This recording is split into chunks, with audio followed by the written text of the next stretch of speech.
Download aplikasi Tarbiyah Sunnah di handphone Anda. Tersedia di Google Play dan App Store. Bismillahirrahmanirrahim. Assalamualaikum warahmatullahi wabarakatuh. Alhamdulillah.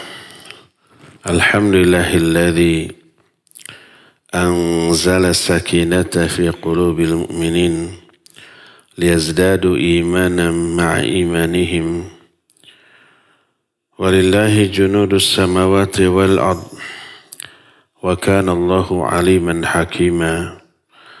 Wa ashhadu an la ilaha illallah wahdahu la syarika lah wa ashhadu anna Muhammadan abduhu wa rasuluh sallallahu alaihi wa ala alihi wa ashabihi wa sallama tasliman katsira wa ba'd. Hadirin jamaah Masjid Umar Ibn Khattab yang Allah muliakan, juga para pendengar Radio Tarbiyah Sunnah Bandung, para pendengar beberapa radio lain yang ikut gabung, para pemirsa beberapa stasiun TV, dan para netizen di mana saja Anda berada. Alhamdulillah kembali kita berjumpa membahas alam para malaikat yang mulia. Kita sedang membahas beberapa golongan manusia yang didoakan dengan doa kebaikan oleh para malaikat. Yang pertama, orang-orang yang mencari ilmu dan mengajarkan ilmu. Yang kedua, orang yang menunggu sholat duduk di masjid untuk menunggu kedatangan sholat yang berikutnya. Ketiga, doa malaikat untuk orang yang sholatnya berada di shaf yang paling depan. Yang keempat, doa para malaikat bagi orang-orang yang menyambungkan shaf sholat dan mengisi tempat yang kosong di tengah-tengah shaf. Dan poin terakhir yang kelima adalah orang yang bersolawat kepada Nabi SAW.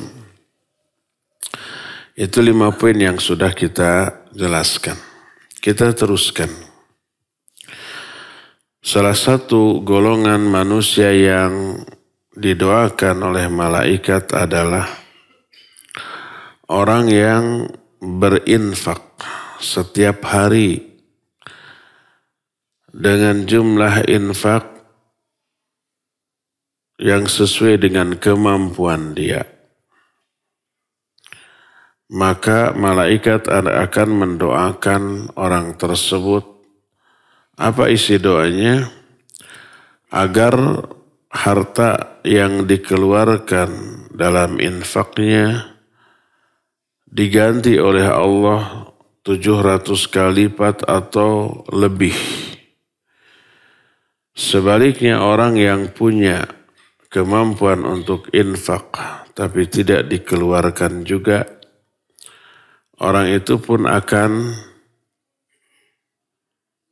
didoakan dengan doa keburukan oleh para malaikat. Itu baru dak ngobrol di luar tuh. Sebagaimana diterangkan di dalam salah satu hadis dari Abu Hurairah radhiyallahu anhu, berkata Nabi SAW, "Ma min yaumin yusbihul ibadu fihi illa malakan yanzilan. Fayaqulu ahaduhuma Allahumma a'ti munfiqan khalafan. Wa yaqulu al-akhar Allahumma a'ti mumsikan talafan." Tidak ada satupun hari yang di pagi hari tersebut seorang hamba masih hidup, kecuali ada 2 malaikat yang turun. Satu malaikat berdoa, "Ya Allah, berikan ganti kepada orang yang infak pada hari ini." Satu lagi berdoa, ya Allah berikan kebangkrutan atau kerugian kepada orang yang tidak infak pada hari ini. Jadi setiap hari manusia didoakan. Ada doa kebaikan yaitu yang infak. Ada doa keburukan yaitu yang punya uang atau harta untuk diinfakkan tapi dia tahan, dia tidak infakkan. Yang dimaksud dengan infak di sini dijelaskan oleh Imam An-Nawawi rahimahullahu ta'ala. Sebab hadis itu diriwayatkan oleh Imam Bukhari dan Imam Muslim. Berkata Imam An-Nawawi dalam kitab Syarah Sahih Muslim, kata beliau, qala al-ulama hadzal infaqu fi ta'at wa makarimil akhlaq wa 'alal iyal wal dhaifan was sadaqat wa nahwi dzalik bihaitsu la yudhammu wa la yusamma sarfan wa la yusamma sarafan wal imsakul madhmum wal imsak an hadha. Kata Imam An-Nawawi, berkata para ulama, infak yang dimaksud di sini adalah infak di dalam ketaatan dan infak yang berupa kemuliaan akhlak serta infak kepada orang-orang yang berada di bawah tanggung jawab dia. Bagi seorang suami ke istrinya, ke anak-anaknya, atau orang tua, kalau orang tua itu ada di bawah tanggung jawab anak-anaknya. Mungkin ada orang tua yang hidup di rumah anaknya, nggak punya penghasilan tetap, atau sama sekali nggak ada penghasilan, anak-anaknya yang kasih. Itu infak? Ya, infak. Apakah suami memberi ke istri infak? Itu terbaik, infak terbaik. Allah berfirman, Ar-rijalu qawwamuna 'ala an-nisa bima faddalallahu ba'dahum 'ala ba'd wa bima anfaqu min amwalihim. Laki-laki itu pemimpin bagi wanita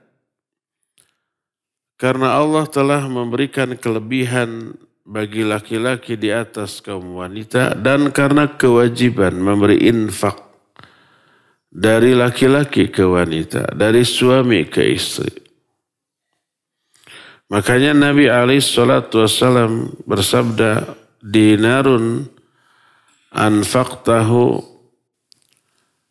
alal yatim wal masakin wa dinarun anfaqtahu fi sabilillah wa dinarun anfaqtahu ala ahli fa'a'zamuha ajra dinarun anfaqtahu ala ahli. Satu dinar yang kamu infakkan bagi orang-orang anak yatim dan orang miskin, satu dinar yang kamu infakkan bagi fisabilillah, dan satu dinar yang kamu infakkan kepada istri dan keluargamu, yang lebih besar pahalanya adalah satu dinar yang kamu berikan kepada istri dan keluargamu. Jadi infak, ya infak kepada keluarga aja juga. Karena itu kewajiban. Maka ketika kewajiban ini tidak ditunaikan, dosa dia. Sebagaimana hadis Nabi SAW dalam riwayat Imam Muslim, kafa bil mar'i ithman idza dayya'a ma ya'ul. Cukup seseorang itu berdosa apabila dia menyia-nyiakan orang-orang yang berada di bawah tanggung jawabnya. Tidak memberi nafkah kepada istri dan anak-anaknya, atau orang-orang yang ada di bawah tanggung jawabnya. Maka itu sebuah perbuatan dosa karena kezaliman. Tidak menunaikan hak-hak mereka. Tidak melaksanakan kewajibannya sebagai orang yang bertanggung jawab.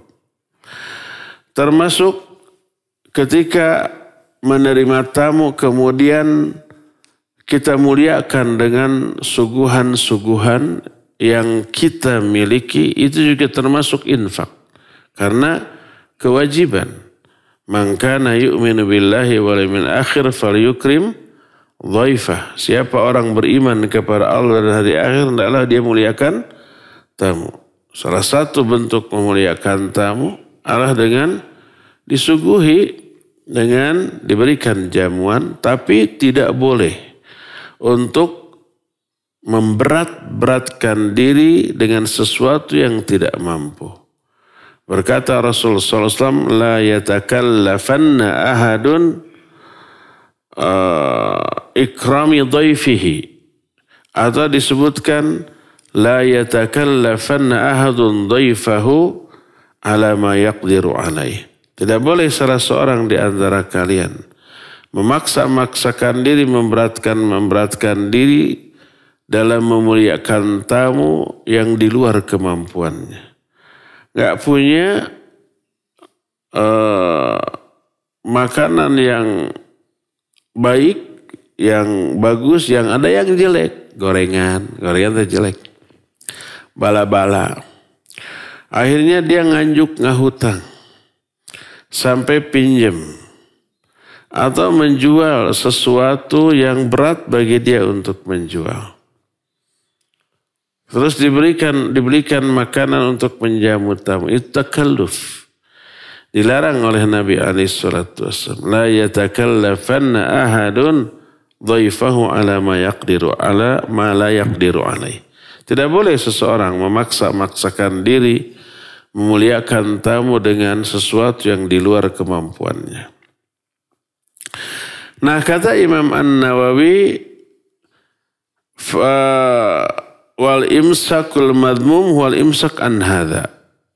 Menahan diri dari infak yang tercela adalah menahan diri dari infak dalam hal-hal tersebut.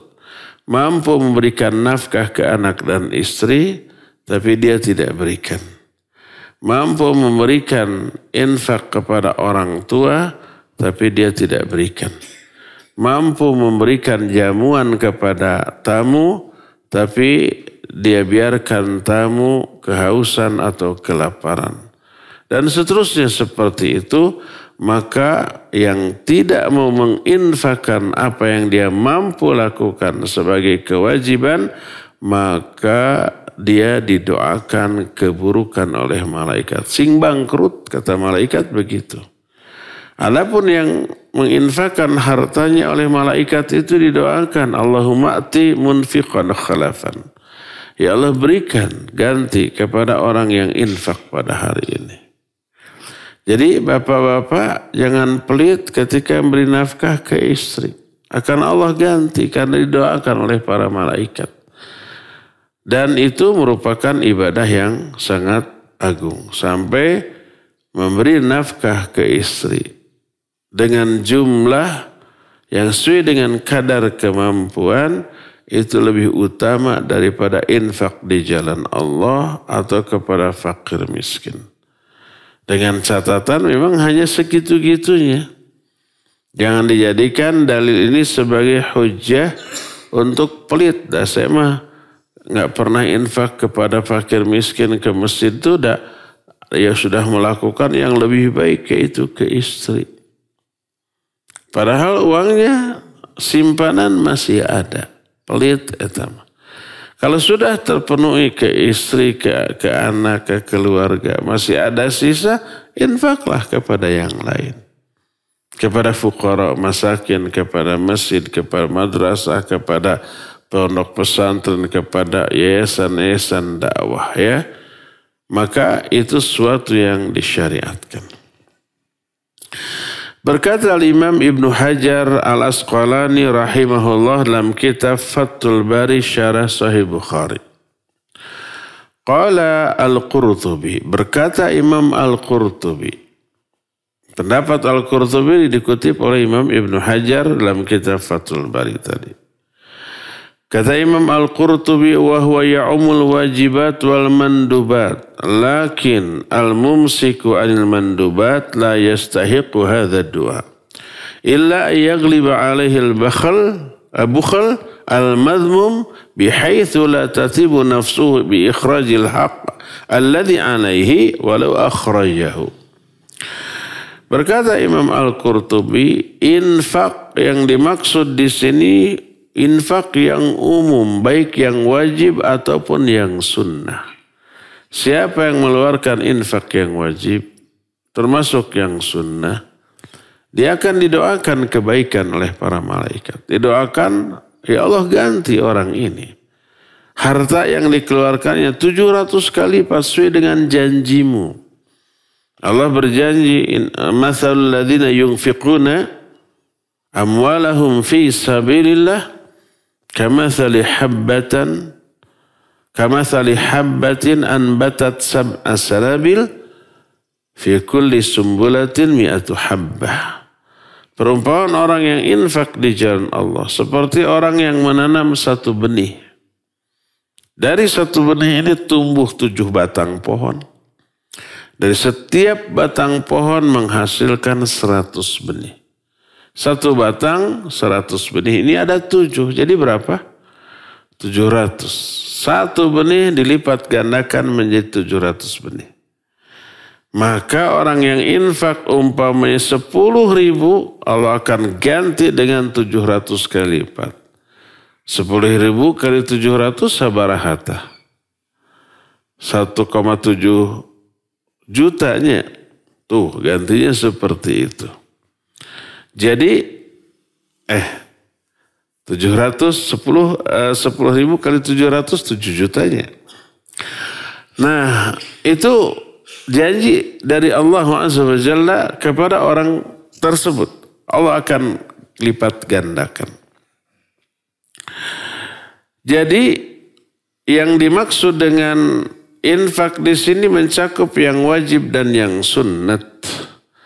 Adapun orang yang tidak melakukan infak yang sunnah hanya karena sunnah, maka dia tidak terkena doa keburukan dari malaikat karena hukumnya sunnah, kecuali tidak infaknya karena dikuasai oleh sifat bakhilnya. Dia umpamanya ada uang tapi karena kebakhilannya dia tidak keluarkan infak sedekahnya, maka terkena. Jadi yang didoakan oleh malaikat dengan doa kebaikan salah satunya adalah orang yang infak di jalan Allah Azza wa Jalla.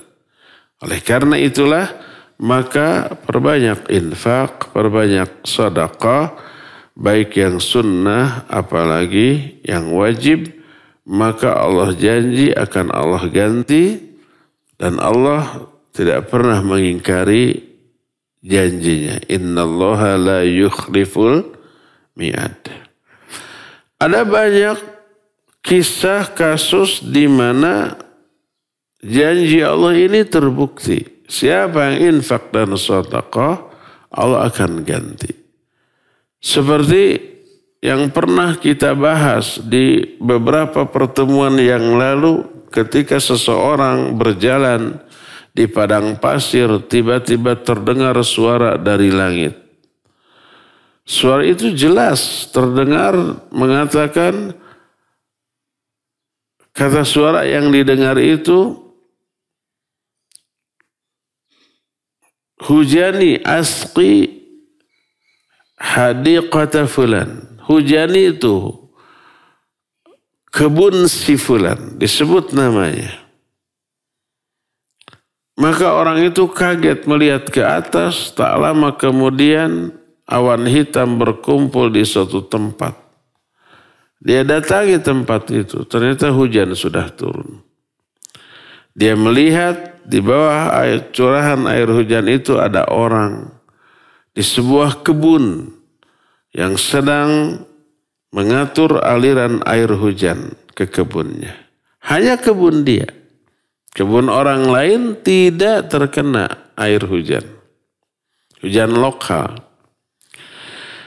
Maka dia samperin lalu salam, assalamualaikum ya Abdullah masmuk. Wahai hamba Allah, siapa namamu? Orang ini menjawab ismi fulan, namaku si fulan. Ternyata itu nama yang disebutkan oleh suara dari langit tadi. Oh ini ternyata tadi dari langit ada suara asqi hadiqata fulan. Hujani itu kebun si fulan. Oh ternyata si fulan itu engkau. Orang itu kaget, ya Abdullah limadha sa'alta an ismi. Hei hamba Allah, kenapa engkau bertanya tentang namaku? Dia kemudian menjawab, tadi aku mendengar suara dari langit, hujani itu kebun si fulan. Ternyata si fulan itu engkau. Famadha amilta, apa sih yang kamu lakukan? Sampai namamu disebut suaranya di langit. Dan hanya kebunmu yang diberikan curahan air hujan. Yang lain tidak. Orang ini menjawab, wa in kunta shadiqa. Kalau engkau benar, kalau omonganmu itu benar, maka sepertiga hasil perkebunanku aku makan untuk keluargaku. Sepertiga lagi aku jadikan modal pertanian untuk musim berikutnya. Sisanya yang sepertiga aku infakkan kepada fuqara dan masakin. Dibagi 3 tuh. Tidak ada tabungan, tidak ada. Sepertiga dimakan, sepertiga untuk modal, sepertiga lagi diinfakkan untuk orang-orang yang membutuhkan. Oh, itu yang menyebabkan kebun orang itu selalu dihujani air yang dibutuhkan. Diturunkan hujan atas perintah Allah Azza wa Jalla. Ya. Dan Imam An-Nawawi, hadis ini sahih riwayat Imam Muslim, menyatakan hadzal hadis fihi dalilun ala fadlil infaq wa anna Allah sayubaddilu ma anfaqahu. Hadis ini mengandung dalil tentang keutamaan infak, bahwa Allah akan mengganti orang yang berinfak. Harta yang dia keluarkan Allah akan ganti. Perbanyak infak, maka kita akan didoakan oleh para malaikat. Inilah golongan yang ke-6 yang didoakan oleh para malaikat, yaitu orang yang infak. Ketujuh dan ke-8 ini pastilah ya berkaitan. Siapa yang ke-7? Yang ke-7 ini orang yang makan sahur. Kalau sahur kaitannya dengan apa? Saum. Orang yang makan sahur dan orang yang sedang saum serta orang yang sedang berbuka. Jadi orang yang saum itu didoakan 3 kali oleh para malaikat. Ketika sahur didoakan, selama saumnya didoakan, dan ketika berbukanya didoakan juga. 3 kali itu. Malah ketika saumah rentang waktunya panjang. Dari mulai subuh sampai maghrib. Pokoknya selama saum tidak henti-hentinya didoakan oleh para malaikat. Apa isi doanya? Ampunan dan rahmat. Diterangkan dalam salah satu hadis yang diterima dari Abdullah bin Umar radhiyallahu anhuma. Berkata Rasul alaihi salatu wassalam, "Inna Allaha wa malaikatahu yusalluna 'alal mutasahhirin." Sesungguhnya Allah dan para malaikat bersolawat kepada orang yang makan sahur. Jadi sahur ini hukumnya sunnah. Tapi keutamaannya luar biasa. As-sahur akalatul barakah. Sahur itu makanan yang penuh barakah. Fala tadda'uha, jangan kalian tinggalkan walau syurbata mimma, walaupun hanya dengan seteguk air. Sahurlah walaupun hanya dengan seteguk air. Jangan sampai jagoanan. Saya mah gak sahur, gak makan, gak minum, kuat. Iya kuat. Tapi melewatkan apa? Keutamaan dari makan sahur. Salah satu keutamaan makan sahur itu didoakan oleh para malaikat. diberi sholawat oleh Allah. Innallaha wa malaikatahu yusalluna al mutasahhirin. Allah dan para malaikat bersolawat kepada orang yang makan sahur. Sahur untuk apa? Untuk saum apapun, baik yang fardu termasuk yang sunnah. Saum yang fardu itu ada 4 jenis yang wajib. Saum yang wajib itu 4. Pertama saum Ramadan tentu saja. Yang kedua saum qadha. Kalau Ramadan punya hutang karena ada uzur baik sakit atau safar kemudian kita tidak bisa saum di bulan Ramadan, maka wajib diqadha di bulan-bulan yang lainnya. Yang kedua. Yang ketiga saum nazar wajib juga. Kalau saya sembuh dari penyakit, saya akan saum 3 hari berturut-turut. Jadi wajib tuh. Sembuh ternyata wajib saum. Tadinya itu tidak wajib 3 hari berturut-turut. Tersunah-sunah acan. Tapi karena nazar jadi wajib. Yang keempatnya, ketiga. Keempat. Yang keempatnya adalah saum kifarat. Baik kifarat karena melanggar sumpah.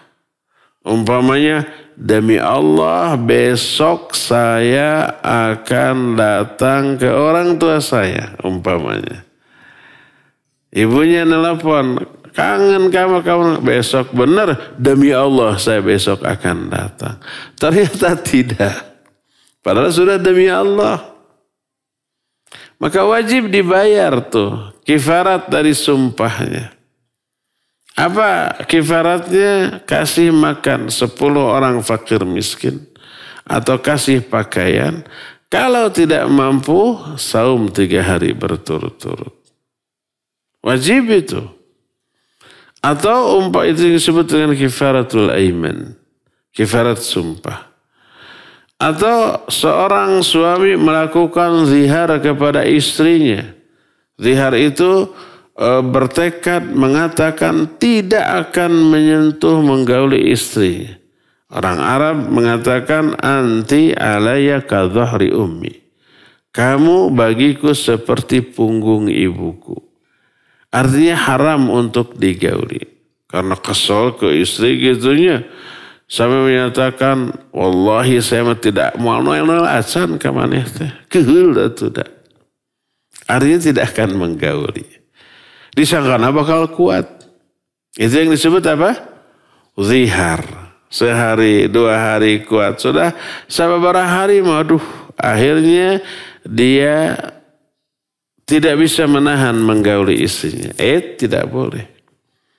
Karena sudah zihar. Maka harus ditebus dulu itu ziharnya. Pertama, fatahriru raqabah. Fatahrir raqabah artinya bebaskan seorang hamba sahaya. Zaman sekarang nggak ada hamba sahaya. Maka Allah menyatakan fa'il lam yastati fasiyamu 30 kalau dia itu tidak mampu untuk membebaskan budak fasiyamu sittina, maka dia itu fasyamu syahraini mutatabi'aini min qabli ayyatamasa, wajib dia saum 2 bulan berturut-turut dulu sebelum menggauli istrinya. Alah, 2 bulan tuh saum berturut-turut. Baru setelah lewat 2 bulan boleh menggauli istrinya.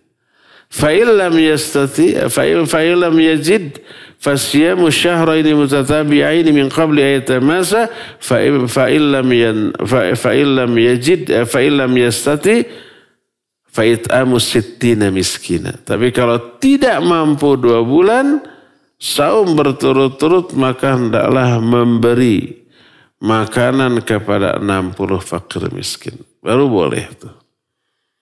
Mungkin ini yang lebih enteng daripada nunggu 2 bulan. Udah lebih baik infak saja. Memberi makan 60 fakir miskin. Umpamanya satu orang fakir miskin dianggarkan 30.000 lah satu atau 25.000 satu kali makan. 25 kali 60 sabaraha tah. Sakitu lah pokoknya. 1,5 juta hentah ongkosna teh. Jadi itu 4 jenis saum yang wajib. Selain itu sunnah. Senin Kamis sunnah. Daud sunnah, Arafah sunnah, terus saum Asyura juga sunnah, saum Ayyamul Bid juga sunnah, dan seterusnya. Syawal juga sunnah. Mau saum wajib, mau saum sunnah, dianjurkan sahur. Ketika sahur, didoakan oleh para malaikat. Nah, termasuk ketika umpamanya orang yang saum, kemudian orang yang saum itu di hadapannya ada makanan. Maka ketika itu para malaikat mendoakan dia.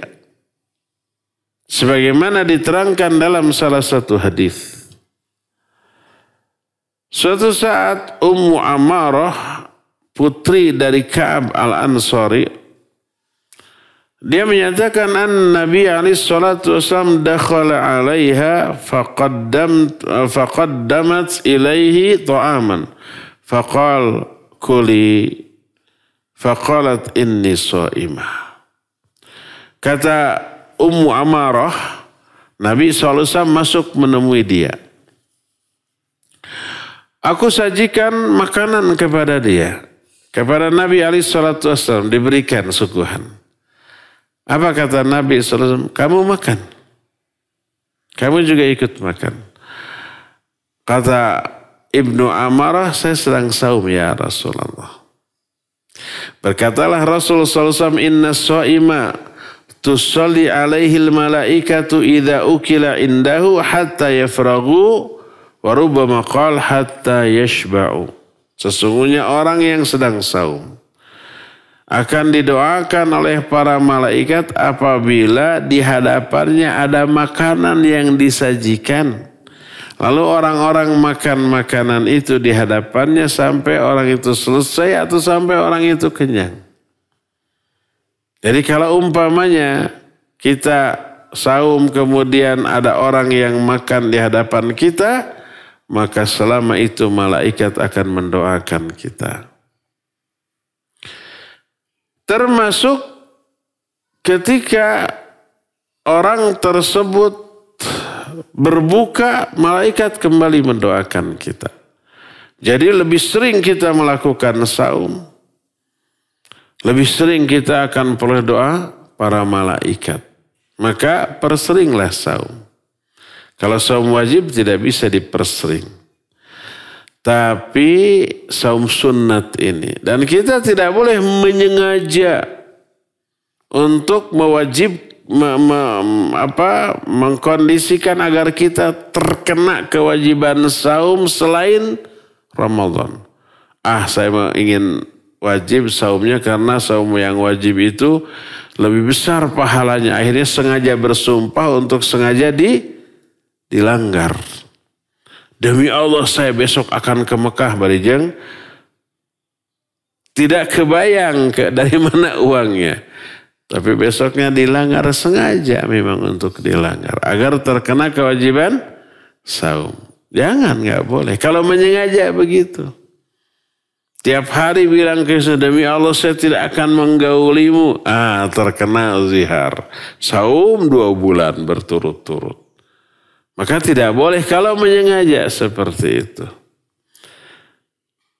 Jadi perbanyak saum. Saum apa? Saum sunnah. Ada Senin Kamis, ada Daud, ada Ayyamul Bid. Atau saya mah tidak merasa cukup dengan Senin Kamis. Terlalu lama jedanya. Setelah Senin, Rabu, Kamis, Selasa, Rabunya enggak saum. Tersabar ingin saum. Saum dari Kamis. Jumat, Sabtu, Ahad 3 hari nganggur tuh. Boleh dia saum tiap hari. Selasa boleh saum, Rabu boleh saum, Jumat boleh saum asal disambung dari hari Kamisnya. Nah itulah disebut dengan saum sunnah yang mutlak. Dan ini sering dilakukan oleh Nabi SAW. Kalau beliau pulang ke rumah nanya istrinya ada makanan enggak? Enggak ada. Kalau begitu saya saum. Saum apa? Saum sunnah mutlak. Hari apa? Hari apa aja.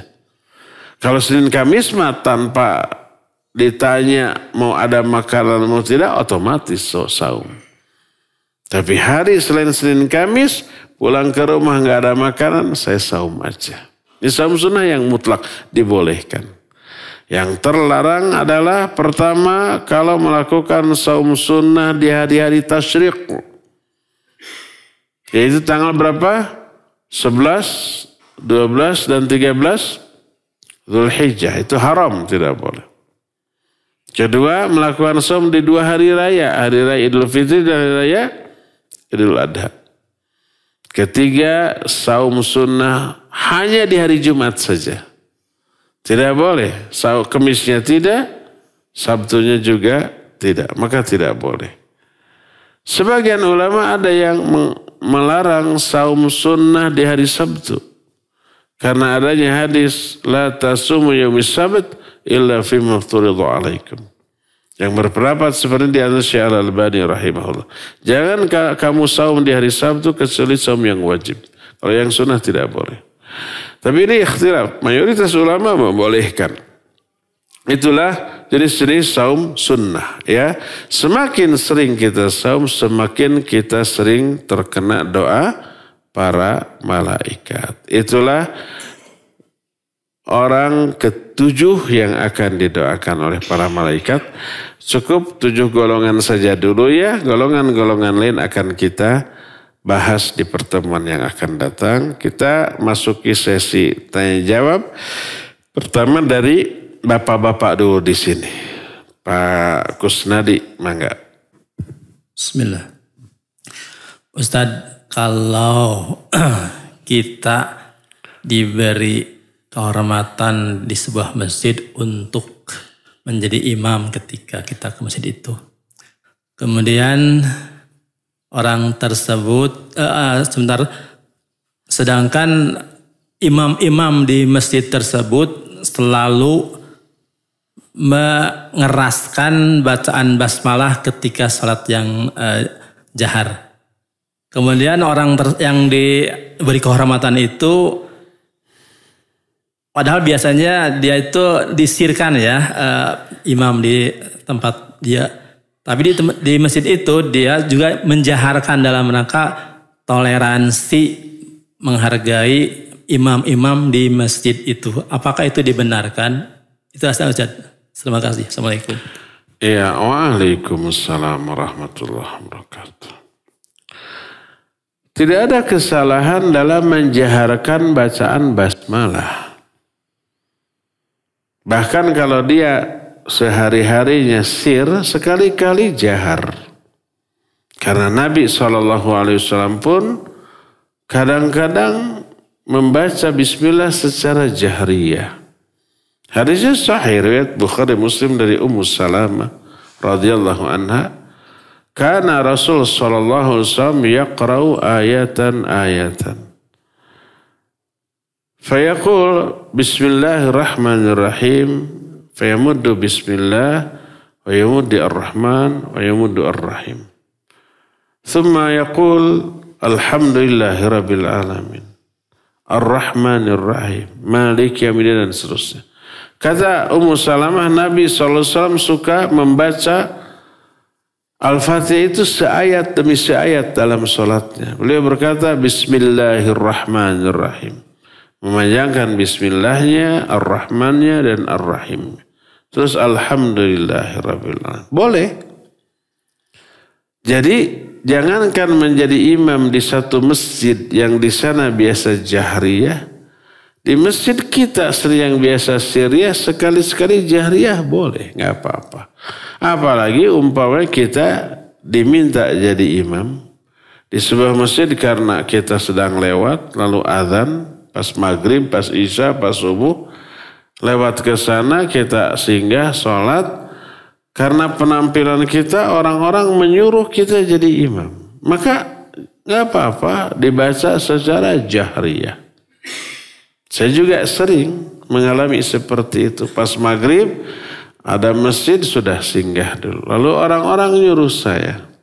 Dan saya sering sholat di sana dan imamnya selalu baca jahriyah, bismillah. Saya jaharkan, bismillahirrahmanirrahim. Itu yang lebih maslahat, ya.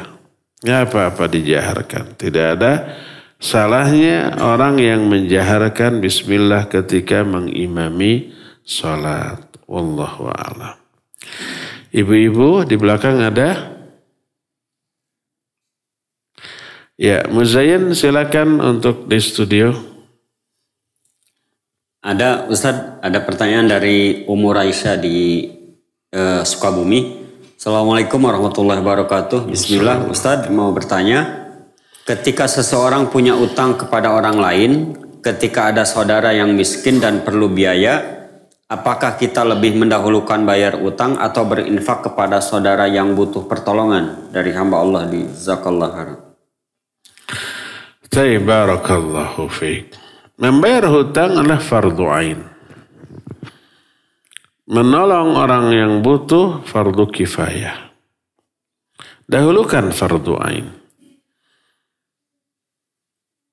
Karena kalau kita punya hutang lalu memiliki kemampuan untuk bayar hutang tapi tidak kita bayar, kita dosa. Disebut tindakan kezaliman. Kata Nabi SAW, mutilul ghina zulmun. Orang yang menunda-nunda pembayaran hutang padahal dia mampu, itu kezaliman. Dosa, ya dosa. Apalagi orang tersebut butuh. Ya, orang yang menghutangi kepada kita sedang butuh, kemudian kita ada dan tidak dibayar. Maka tidak boleh, kita dosa. Ya. Adapun orang fakir miskin yang sedang butuh juga, itu fardu kifayah. Kalau mampu silakan, kalau nggak mampu biarkan orang lain yang mampu, ya. Itu yang pertama. Yang kedua ada solusi. Kita minta izin terlebih dahulu kepada orang yang kita berhutang kepada dia. Kita bilang ini ada uang untuk bayar hutang. Boleh nggak saya umpamanya menolong dulu si itu tuh lagi sakit dan butuh uang untuk pengobatan. Nanti bulan depan baru saya bayar hutangnya kepadamu. Kalau kata orang itu, oh enggak silakan. Silakan boleh. Tapi kalau orang itu, aduh saya juga butuh, kumaha tuh, udah jangan. Berikan kepada dia. Karena itu fardu ain sifatnya, sedangkan membantu orang miskin lain. Itu hukumnya fardu kifayah. Dan fardu ain harus lebih didahulukan daripada fardu kifayah. Allahu a'lam. Ke bapak-bapak lagi di sini di masjid. Mangga Pak Husen. Maik tuh bengker. Assalamualaikum warahmatullahi wabarakatuh. Assalamualaikum warahmatullahi wabarakatuh. Ini Ustaz, kalau lupa dalam sholat Ustaz, kan seharusnya sudah ini sujud sahwi. Kebetulan lupa Ustaz. Ingat-ingat setelah wirid. Itu harus gimana Pak? Atau apakah harus sudah wirid langsung sujud sahwi atau bagaimana? Terima kasih. Iya. Sedang sholatnya lupa, sujud sahwinya juga lupa, wiridnya juga lupa. Pelupa. Iya, kalau kita lupa salah satu gerakan sholat yang wajib, seperti kelupaan tidak tahiyat awal. Pas sudah berdiri ingat, aduh lupa nanti mau sujud sahwi gitu ya. Pas setelah tahiyat sujud sahwinya juga lupa lagi ya. Terus wirid. Karena wiridnya bari ngalamun, ingat tadi saya lupa. Tidak tahiyat awal dan lupa juga tidak Sujud sahwi. Pas ingat selagi wirid. Gimana? Sujud sahwi lah setelah wirid. Ketika ingat bukan setelah wirid. Walaupun wiridnya belum selesai. Ketika ingat, ternyata belum sujud sahwi.